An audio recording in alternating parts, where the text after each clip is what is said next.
Donc on va parler de la réanimation sans famille dans la continuité du topo de Zoé. Voilà, donc on va surtout parler de la première vague de l'épidémie, évidemment, période pendant laquelle il y avait une restriction des visites, voire une absence totale de visites. Donc on va parler de cette absence de famille du point de vue des soignants, des patients et des familles, sans parler des familles endeuillées cette fois-ci.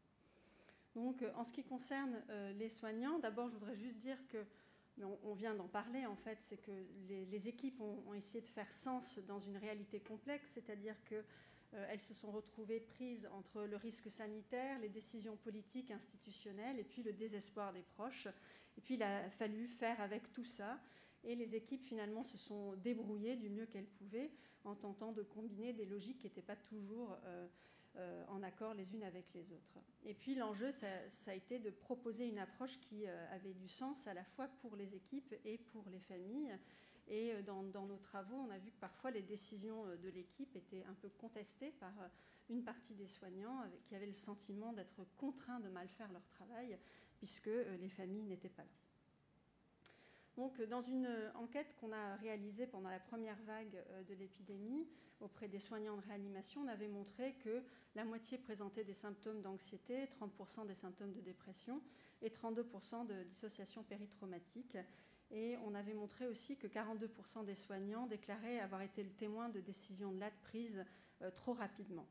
Et quand on regarde les facteurs associés à une augmentation du risque de présenter ces symptômes, on voit qu'en ce qui concerne l'anxiété, les regrets concernant la restriction des visites est un facteur de risque pour l'anxiété. On le retrouve aussi dans la dépression et on voit aussi, je l'ai mis en vert, être le témoin de décisions de l'acte prises trop rapidement, puisqu'on s'est rendu compte dans les entretiens que c'était souvent lié, d'après les soignants aussi, à une absence des familles. Et puis pour la dissociation péritraumatique, on retrouve ce facteur-là. Donc déjà, cette enquête, elle montre que l'absence des familles est une souffrance pour les soignants. Et on a, dans cette étude, poursuivi avec une approche qualitative et on a réalisé des entretiens dans 3 services de réanimation parisiens auprès de soignants médicaux et paramédicaux. Et dans nos entretiens, évidemment, la relation avec les familles était très, très présente. Et les soignants nous ont beaucoup parlé de leurs difficultés, de leurs insatisfactions. D'abord, ils nous ont dit que cette absence des familles, c'était une source de frustration et de désorientation en quelque sorte, parce qu'il était très difficile de connaître le patient. Ici, une infirmière qui nous dit « Normalement, les patients, on les connaît parce que les familles nous parlent d'eux. Là, les familles ne rentraient pas, on ne savait rien. » Et en fait, on n'avait que des corps très techniqués, puisque c'est quand même une maladie grave. Et c'était des gens qui étaient totalement dépersonnifiés. Et ça, j'ai trouvé ça très dur de voir ça. Des frustrations aussi sur les processus décisionnels, où les soignants disaient qu'il y avait un petit peu moins de collégialité et que le rythme était parfois un peu plus rapide, peut-être parce que les familles n'étaient pas là. Et globalement, un sentiment de déshumanisation. Il n'y avait plus personne dans les hôpitaux, on ne pouvait pas faire venir les familles, les patients étaient seuls et ils mouraient seuls aussi. Ça déshumanise tout, ça déshumanise les gens, on ne voit plus le visage des gens, on ne voit plus leurs expressions, enfin c'est très particulier. Toujours dans cette même lignée, notamment chez le personnel paramédical, un sentiment de responsabilité très fort, notamment quand il s'agissait de pallier à l'absence des familles pour être auprès du patient conscient ou être auprès du patient mourant et ne pas vouloir laisser ses patients seuls. Et puis être le dernier aussi à voir le défunt et à fermer cette fameuse housse. Beaucoup d'infirmiers et d'aides-soignants nous en ont parlé. Ça a été très compliqué de me dire maintenant c'est fini, c'est moi et le patient et après c'est fini. Je sais qu'une fois que la housse sera fermée, qu'on l'aura rapatrié à la chambre mortuaire, plus personne ne le verra, sa famille ne le verra pas. C'est la seule chose qui m'a vraiment profondément touchée. Voilà, et on a aussi eu pas mal de témoignages, notamment, c'est vrai, chez les médecins, de ce sentiment de générer des deuils compliqués. Tout à l'heure, je vous disais, des soignants qui avaient l'impression d'être contraints de mal faire. Voilà, un médecin qui nous dit « Enfin, moi, j'ai le sentiment de générer des deuils pathologiques pour des dizaines de personnes. C'est horrible, c'est infernal. » C'est dur de vivre avec ça. Alors évidemment, et on vient d'en parler, les équipes ont essayé de trouver des façons de communiquer avec la famille, avec des appels, avec des tablettes pour éventuellement faire entrer en quelque sorte les proches en réanimation. Voilà, ça a été compliqué. Et par rapport au topo précédent, je vous invite vraiment, si le sujet vous intéresse, à lire ce papier de Laurence Tessier qui s'appelle « Covid, la mort en FaceTime ». C'est une anthropologue qui était à Chicago au moment de la première vague et qui a pu faire des observations très, très intéressantes sur le rapport justement à la visio. Ce qu'on voit dans les papiers qui commencent à sortir maintenant, c'est qu'évidemment la communication était altérée. Les soignants trouvaient que c'était difficile d'établir une relation de confiance à distance et trouvaient aussi évidemment que les discussions de fin de vie étaient encore plus difficiles. C'est un extrait donc, dans ce papier, un extrait d'entretien. Ces conversations sont difficiles en temps normal, en gros, il dit.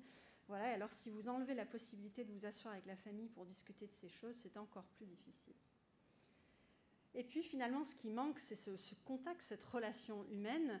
Bien sûr, on peut avoir de la relation à distance, mais ça ne remplace pas cette connexion humaine. Et c'est le titre d'un autre papier publié cette année. Et ce papier, vraiment très bien fait, regarde un petit peu quel est le vécu à la fois des soignants et des familles de cette communication par téléphone ou par visio, et montre que globalement, là je parle des soignants, ils trouvaient que la communication était quand même moins efficace, qu'elle était bénéfique évidemment pour apporter des informations quotidiennes, mais qu'elle avait des limites d'après les soignants. Bon, déjà c'est compliqué à organiser, il faut avoir le matériel, c'est difficile d'établir une relation de confiance, on vient de le voir. Il y a des incertitudes évidemment sur la compréhension des familles, c'est plus difficile à distance. Les discussions éthiques sont difficiles aussi, et les soignants disaient que c'était parfois compliqué d'exprimer de l'empathie par téléphone, ou un peu plus difficile. Ce médecin qui dit, voilà, quand la fille du patient s'est écroulée et s'est mise à pleurer, c'était beaucoup plus difficile. Dans la vraie vie, il dit, je me serais assise, je lui aurais donné un mouchoir, je lui aurais touché l'épaule, je lui aurais montré par mon langage corporel que je me sentais concernée, enfin que j'étais touchée, mais je ne pouvais rien faire de tout cela. Donc voilà, pour finir sur les soignants, donc on voit que ça a été évidemment compliqué pour les soignants. Alors voyons rapidement le vécu des patients. Il y a moins de littérature, mais je pense qu'elle va arriver là prochainement. Eh bien, juste un point sur le délirium. Vous le savez bien mieux que moi, mais que le réveil des patients en temps normal, ventilé pour un SDRA, c'est compliqué, que le délirium est associé à des séjours en réanimation à l'hôpital plus longs, à des réintubations, des réadmissions aussi, et que c'est une surcharge de travail pour les soignants. Et on sait aussi, ça a été montré bien avant cette pandémie, que la présence des proches est associée à une réduction du risque de développer un délirium. Et ça a été confirmé dans ce papier sur les patients Covid, qui montrait qu'un des facteurs de diminution du risque, c'était la visite du proche en réanimation. Dans le cadre de cette étude Burden Cove, on a réalisé des entretiens aussi avec des patients survivants. Ici, c'est une lettre qu'on a publiée dans ICM. On a fait une quinzaine d'entretiens. Et ce qu'on voit pour les patients, c'était que ce réveil était extrêmement angoissant parce qu'ils n'avaient aucun repère rassurant. Quand je me suis réveillée, j'ai découvert que je n'étais pas chez moi, ce n'était pas normal, j'étais loin de tout, loin de mes proches, je ne reconnaissais rien ni personne et je me suis dit, mais qu'est-ce que je fais ici? Alors on le retrouve évidemment dans d'autres circonstances. Et très fort aussi, c'était ce besoin d'être ancré dans une réalité qui avait du sens. Et je trouve cet extrait particulièrement émouvant. C'était horrible, dit ce monsieur, un cauchemar jusqu'à ce que je voie ma femme. C'est elle qui m'a permis de reprendre contact avec la réalité. C'était une seule visite, mais elle a été exceptionnelle. C'est elle qui m'a aidé à comprendre parce que tout était flou. Après sa visite, j'ai commencé à reconnaître les soignants qui m'entouraient et à comprendre où j'étais. Donc vraiment, on voit le rôle que va jouer le proche dans le rétablissement du patient. Alors, a posteriori, les patients nous parlent de leurs regrets. Ils nous disent que si le proche avait été présent, peut-être qu'ils auraient eu envie de se battre encore plus fort, etc. Et puis aussi, c'est intéressant, les patients étaient inquiets pour leurs proches, comme ils ne les voyaient pas. Ils se demandaient si finalement ils allaient bien. Comme je ne pouvais pas voir ma femme, j'avais peur qu'il lui soit arrivé quelque chose et qu'il ne veuille pas me le dire. Donc voilà, maintenant le vécu des familles. Il y a des papiers maintenant qui sortent. Le papier qu'on a fait avec Zoé va bientôt sortir. Et qu'est-ce qu'on voit? Eh bien, c'est qu'évidemment, ces restrictions étaient extrêmement compliquées. D'abord parce que les familles, certaines d'entre elles en tout cas, ne sont jamais venues à l'hôpital. Et du coup, elles n'ont pas vu le service de leurs propres yeux. Et voilà ce qu'elles peuvent nous dire. Il n'a pas été en réanimation ni en soins intensifs. Non, je ne sais pas, je ne crois pas. Il a été intubé parce qu'il n'avait plus d'oxygène, mais il n'a pas été dans ces services-là. Je crois, je n'en sais rien en fait. Évidemment, c'est peut-être un peu extrême, mais c'est quand même pour vous montrer que le fait de ne pas voir le service, c'est difficile, alors que ce monsieur est resté 3 semaines en réanimation.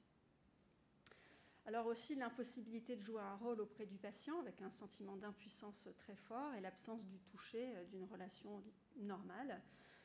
Voilà, moi j'ai eu hyper peur en fait, voilà, je m'inquiète très vite, je m'assure que tout se passe bien, je suis là. Et en fait, le fait que je ne sois pas avec lui à l'hôpital et que je ne sois pas à m'occuper de lui, ça m'a fait très mal. Et puis après, elle dit, voilà, le fait de ne pas savoir ce qui se passe, moi jusqu'à aujourd'hui, j'ai encore des questions.